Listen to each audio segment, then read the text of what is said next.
토지 임대부 같은 경우는 고덕강일 3단지가 했는데요. 뭐 그것도 아주 흥행을 했고요. 이번에 이제 마곡 10-2단지도 흥행을 했는데요. 이번에 이제 모집하는 세대가 260세대로 제가 알고 있는데요. 18,000명이 지원을 하셨어요. 그래서 전체 최고 경쟁률은 187대1이고요. 뭐 전체 경쟁률은 67대1이니까요. 최근에 민간 분양에 비해서도 월등히 높은 이제 관심을 가졌다라고 볼 수 있습니다. 그리고 마곡 차고지 부지라는 데가 있는데요. 그게 이제 마곡 엠밸리 4단지 위쪽에 있습니다. 그 위치는 상당히 좋고요. 거기도 아마 토지 임대부 분양으로 나오는 걸로 알고 있고요. 정부 입장에서는 어쨌든 토지 임대부 분양에 대한 수요가 많고 흥행에 계속 성공을 하고 있기 때문에 전체적으로 뉴홈의 승행을 또 이끌 수도 있거든요. 그래서 계속적으로 이런 방식으로 공급할 예정인 걸로 알고 있습니다. 구독자 여러분 안녕하세요. 금주머니TV 부동산 카페입니다. 지난 방송에서 윤석열 정부의 공공분양주택 뉴홈을 소개해드리면서 저희는 사전 청약은 무조건 하시라 라는 권유를 한 바 있습니다. 그 동영상 조회수가 17,000회를 넘었을 정도로 반응이 상당히 뜨거웠는데요. 방송 이후에 사전 청약이 실제로 진행이 되었습니다.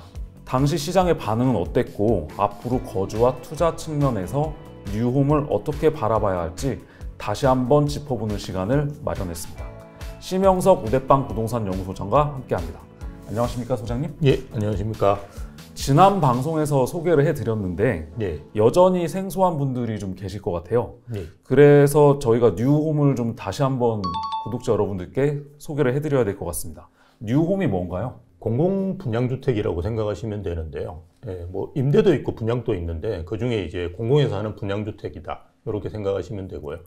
그 윤석열 정부 들어오면서 이제 서울하고 입지가 좋은데 이런 데다가 이제 11,000호를 먼저 일단 공급하고 궁극적으로는 이제 50만 호 정도의 양을 공급하겠다 하는 것이 이제 윤석열 정부의 생각입니다. 그래서 종류가 예전에는 뭐 그렇게 다양하지 않았는데요. 지금은 이제 일반형, 뭐 나눔형, 선택형 이렇게 세 가지로 나눠지고요. 그리고 모기지가 있죠. 전용 모기지가. 그래서 지금 현재 여러분이 그 은행에 가시면 잘 받아도 한 5~6% 정도 대출을 받으시거든요. 그 금리로.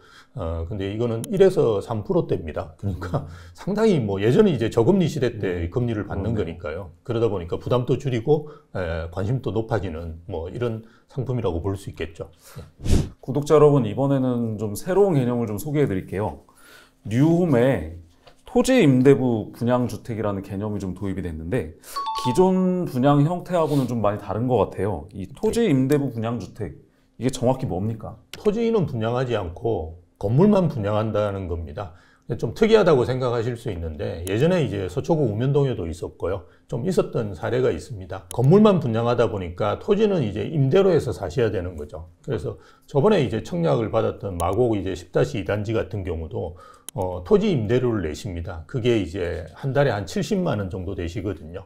그래서 그런 방식으로 이제 하는 거라고 생각하시면 되고요. 과거에도 있었으니까요. 뭐 특별하게 새로 나온 것보다는 뭐 이걸 도입해서 다시 시행한다 이렇게 생각하시면 될 것 같습니다.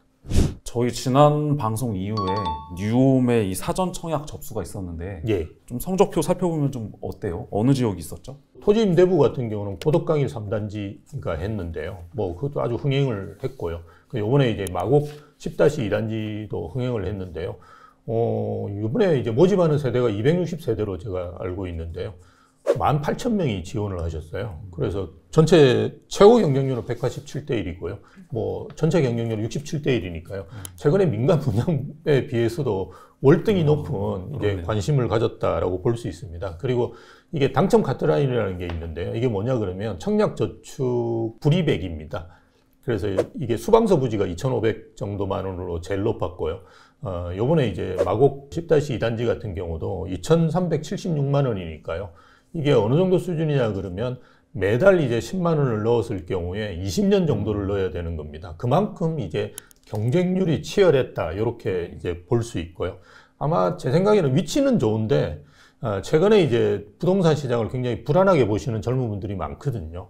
그래서 시세 차익이 좀 적더라도 뭐 난 편안하게 좀 안정적으로 살고 싶다 뭐 이런 수요들이 좀 몰린 것이 아닌가 그렇게 봅니다. 앞으로도 이 토지 임대부 분양주택 이 형태가 꾸준히 계속 공급이 되겠죠? 예, 마곡 차고지 부지라는 데가 있는데요. 그게 이제 마곡 엠밸리 4단지 위쪽에 있습니다. 그 위치는 상당히 좋고요. 거기도 아마 토지 임대부 분양으로 나오는 걸로 알고 있고요. 정부 입장에서는 어쨌든 토지 임대부 분양에 대한 수요가 많고 흥행에 계속 성공을 하고 있기 때문에 전체적으로 뉴홈의 승행을 또 이끌 수도 있거든요. 그래서 계속적으로 이런 방식으로 공급할 예정인 걸로 알고 있습니다. 예. 이 참 들어보니까 정책 취지는 아주 좋다고 생각이 되는데 이런 형태의 분양이 좀 앞으로도 계속 정착이 되려면 어떤 점이 좀 보완되어야 할까요?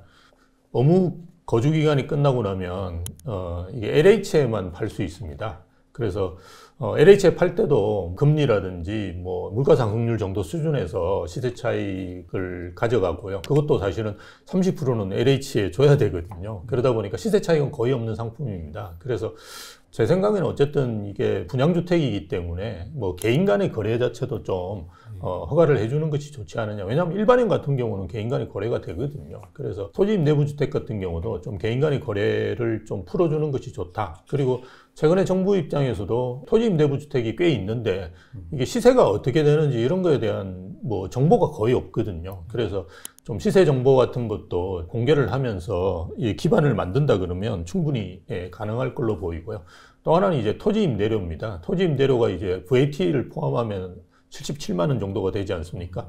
여기서 또 대출 이자도 내셔야 되고 관리비도 내셔야 되고 그러면 당연히 100만 원을 훌쩍 넘어가니까 이게 부담이 많습니다. 그래서 공공주택이 이렇게 부담이 많은 부분이 있는 부분은 정부에서 좀 관심을 가져야 되고요. 사실은 서초 우면 5단지 같은 경우도 2년 지나고 난 다음에 그 토지 임대료를 4.6%나 올린 사례가 있어요. 그래서 정부에서 이걸 좀 안정화시키는 방식으로 좀 진행해야지 되지 않을까 이렇게 봅니다. 예. 지금 아마 이제 구독자 여러분들께서 제일 궁금하신 부분일 것 같아요.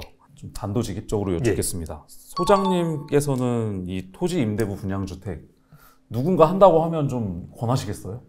저는 처음에 아마 이렇게 물을 것 같습니다. 앞으로 집값이 오를 것 같다고 생각하십니까? 이렇게 물으면 별로 오르지 않지 않겠습니까? 이렇게 이야기하는 분한테 적극 권해드리는 것이 좋다고 보고요.